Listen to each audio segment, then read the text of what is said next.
इस वीडियो में हम आपको पाटलिपुत्र वैभवम पाठ के सारे वायरल क्वेश्चन को अभी बताने वाला हूं जो आपके एग्जाम में कई बार पूछे जा चुके हैं और बार बार पूछे जाते हैं। तो आपको करना सिर्फ यही है, आपको कुछ नहीं करना है, बस इस वीडियो को एक बार जरूर देख लेना है, क्योंकि इस वीडियो में हम इस क्वेश्चन को, सारे क्वेश्चन का आंसर एकदम आसान भाषा में, एकदम आसान तरीका से बताया हूँ, जो आपको देखने मात्र से ही याद हो जाएगा। तो आप वीडियो को आप बिल्कुल भी मिस मत कीजिएगा। चलिए देख लेते हैं कि वो कौन कौन से क्वेश्चन हैं जो आपके एग्जाम में बार बार पूछे जा चुके हैं। देखिए क्वेश्चन क्या क्या है। देखिए फर्स्ट क्वेश्चन है कि पाटलिपुत्र का पुष्पपुर या कुसुमपुर नाम का उल्लेख कीजिए। क्या?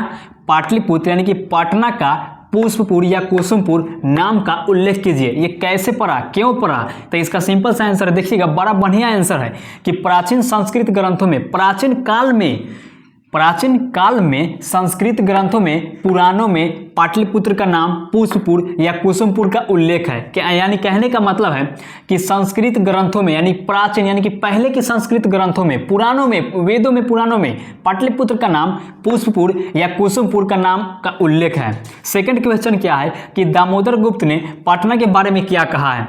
कहने का मतलब है कि दामोदर गुप्त ने एक व्यक्ति है, दामोदर गुप्त एक व्यक्ति थे जो पटना के बारे में क्या क्या बोले थे, इसका हम आंसर आपको बता रहे हैं। देखिएगा इसका सिंपल सा आंसर है, बड़ा बढ़िया आंसर है कि दामोदर गुप्त नाम के कवि ने, ये एक कवि थे, ये एक पोएट थे, दामोदर गुप्त नाम के कवि ने अपने स्वलिखित कूटनीमतम काव्य में, यानी कहने का मतलब है कि दामोदर गुप्त नाम के व्यक्ति ने अपने किताब में, और किताब का नाम था स्वलिखित कूटनीम काव्य। क्या? किताब का नाम क्या था? स्वलिखित कूटनीमतम काव्य में पटना के संबंध में, यानी कि पटना के बारे में लिखा है कि प्राचीन भारतीय नगरों में अग्रणी पटना गंगा के किनारे बसी विचित्र महानगर है। यानी कहने का मतलब है कि दामोदर गुप्त नाम के कवि ने बोले थे कि पटना जो है एक गंगा के किनारे बसा हुआ नदी है और यह बड़ा विचित्र महानगर है। यह महानगर है। क्या? महानगर है। तीसरा नंबर क्वेश्चन क्या है कि पटना में कौमुदी महोत्सव कब मनाया जाता है। क्या? पटना में कौमुदी महोत्सव कब मनाया जाता है। तो इसका बड़ा बढ़िया आंसर है, एकदम सिंपल सा, एकदम साधारण, जो कि हम अपने से आपको हम बता रहे हैं। तो देखिएगा इसका आंसर क्या है, सिंपल सा, कि पटना में गुप्त वंश के शासन काल में, पटना में एक गुप्त वंश नाम का एक राजा था, उसके शासन काल में कौमुदी महोत्सव बड़े ही धूमधाम से मनाया जाता था, बहुत बढ़िया से मनाया जाता था। उस अवसर पर सभी लोग आनंद मग्न रहते थे। यानी कि उस समय जो था, ये कौमुदी महोत्सव जब होता था तो लोग जो है ना बहुत आनंद मग्न रहते थे, और दुर्गा पूजा के अवसर पर कौमुदी महोत्सव मनाया जाता है। देखिए संस्कृत की ऑब्जेक्टिव में यही डलेगा कि पटना में कौमुदी महोत्सव कब मनाया जाता है, कब मनाया जाता था। तो आप क्या टिक मारिएगा चारों ऑप्शन में कि पटना में कौमुदी महोत्सव दुर्गा पूजा के अवसर पर जो है कि कौमुदी महोत्सव मनाया जाता था। क्या? दुर्गा पूजा के अवसर पर। देखिए थर्ड नंबर क्वेश्चन क्या है, एकदम आसानी से एकदम देख लीजिए। देखिए क्वेश्चन क्या है कि पटना में कौमुदी महोत्सव कब मनाया जाता है या फिर मनाया जाता था। तो इसका सिंपल सा आंसर है कि पटना में गुप्त वंश नाम के शासन काल में, पटना में गुप्त वंश नाम के राजा था जो कि शासन काल करता था, शासन था। गुप्त वंश के शासन काल में कौमुदी महोत्सव बहुत धूमधाम से मनाया जाता था, और उस अवसर पर सभी लोग जो है वो बड़ा ही आनंद मग्न रहते थे, बहुत बढ़िया से खुश रहते थे, बहुत अच्छा से मतलब कि रहते थे। और दुर्गा पूजा के अवसर पर, क्या? दुर्गा पूजा के अवसर पर कौमुदी महोत्सव जो है कि मनाया जाता था। तो हम उम्मीद करते हैं कि ये क्वेश्चन भी आपको एकदम डाउट जो था वो क्लियर हो गया होगा और आपके दिमाग में ये बस गया होगा। तो हम उम्मीद करते हैं कि तीनों क्वेश्चन जो है आपको एकदम आसान तरीका से, आसान भाषा में समझ में आ गया होगा। तो हम बढ़ते हैं अगले क्वेश्चन की ओर, जो कि है पाटलिपुत्र वैभवम पाठ से। तो आप उस क्वेश्चन को भी आप मिस मत कीजिए, आप वीडियो में बने रहिए, आपको एकदम स्टेप बाय स्टेप से क्लियर हो जाएगा। तो चलिए वीडियो को पॉज कीजिए और इस क्वेश्चन को आप नोट कर लीजिए कॉपी में, आपके बहुत काम आने वाला है। चलिए वीडियो को पॉज कीजिए और इसको नोट कीजिए। तो अब चलते हैं अगले सब्जेक्टिव क्वेश्चन की ओर, जो इसी चैप्टर से है, यानी कि पाटलिपुत्र वैभवम पाठ से ही है। देखिए अगला क्वेश्चन क्या है, एकदम मजेदार क्वेश्चन है, एकदम हल्का क्वेश्चन है, और आप लोग इसे भारी समझ लेते हैं। भारी मत समझिए, एकदम मनोरंजन के साथ पढ़ाई कीजिए। देखिए चौथा नंबर क्वेश्चन क्या है कि पटना में मुख्य दर्शनीय स्थल कौन कौन है। क्या? पटना में मुख्य दर्शनीय स्थल यानी कि देखने लायक दर्शन, घूमने लायक दर्शन कौन कौन है। तो देखिएगा पटना में गांधी सेतु नामक पुल, यानी कि पटना में गांधी सेतु यानी कि गांधी जी द्वारा बनाया गया पुल, संग्रहालय उच्च न्यायालय, सचिवालय, गोलघर, तारामंडल, जैविक उद्यान, मौर्यकालिक अवशेष यानी कि मौर्य काल में जो मौर्यकालिक राजा था उसका अवशेष, महावीर मंदिर और गुरु गोविंद सिंह के द्वारा गुरु गोविंद सिंह का जन्म स्थल इत्यादि दर्शनीय स्थान है। क्या?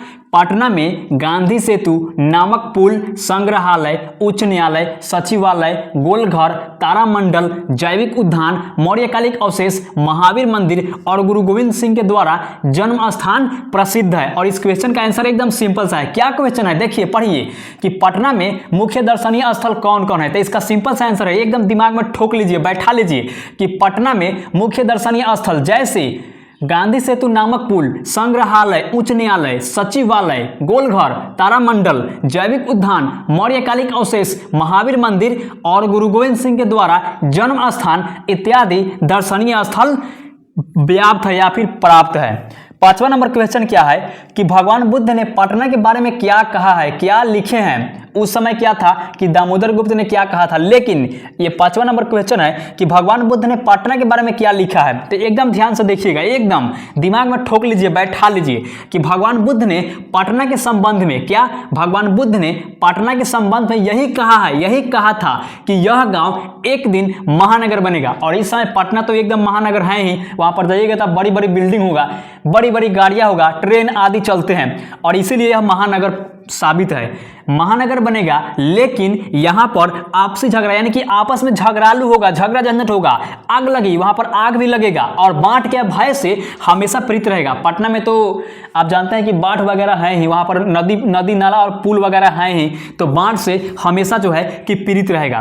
तो हम उम्मीद करते हैं कि ये पांचों क्वेश्चन जो है यानी कि पाटलिपुत्र वैभवम पाठ से यही 5 ऐसे क्वेश्चन है जो आपके एग्जाम में बार बार डाला जाता है। 5 तो नहीं लेकिन 1 या 2 क्वेश्चन हर साल पूछा जाता है बोर्ड मेंबर में। तो आपको कुछ नहीं करना है, बस इस वीडियो को 1-2 बार देखकर और इस आसान क्वेश्चन का आंसर आपको समझ लेना है। एकदम वीडियो को देख लेना है, बारीकी से आपको देखना है और कॉपी में नोट करने की जरूरत नहीं है। अगर आप चाहे तो आप कॉपी में नोट कर सकते हैं। और वैसे तो हम ऐसा तरीका हम बता देते हैं, ऐसा आसान भाषा में आंसर बता देते हैं कि आपको एक बार में ही समझ में आ जाता होगा, आ जाएगा। तो हम उम्मीद करते हैं कि 5 क्वेश्चन जो है आपको एकदम आसान तरीका से आसान भाषा में समझ में आ गया होगा। और पढ़ाई को बोझ समझ कर नहीं, क्या पढ़ाई को बोझ समझ कर नहीं कीजिए, पढ़ाई को एकदम मनोरंजन के साथ कीजिए, मस्ती के साथ कीजिए, एकदम जोश जुनून के साथ पढ़िए कि सबको पछाड़ना है, सबको पीछे छोड़ना है। तो चलिए बस वीडियो में इतना ही, तब तक के लिए जय हिंद, वंदे मातरम। ख्याल रखिएगा और एक बात हमेशा याद रखिएगा, पढ़ाई को बोझ समझ करना है, एकदम भारी समझ करना है, एकदम मनोरंजन, एकदम खुला खुल्लम और मस्ती के साथ पढ़ाई कीजिए, तभी आपके दिमाग में पूरा बैठेगा। और टॉपर बनने से आपको कोई नहीं रोक सकता है, कोई नहीं रोक सकता है। और टॉपर बनने के लिए बस मस्ती के साथ पढ़ाई होना चाहिए, तभी आपके दिमाग में पूरा बैठेगा। तो चलिए बस वीडियो में इतना ही, तब तक के लिए जय हिंद, वंदे मातरम। ख्याल रखिएगा, अगले वीडियो में फिर मिलेंगे वायरल चैप्टर के ऊपर, वायरल क्वेश्चन के ऊपर। तब तक के लिए जय हिंद, वंदे मातरम। ख्याल रखिएगा।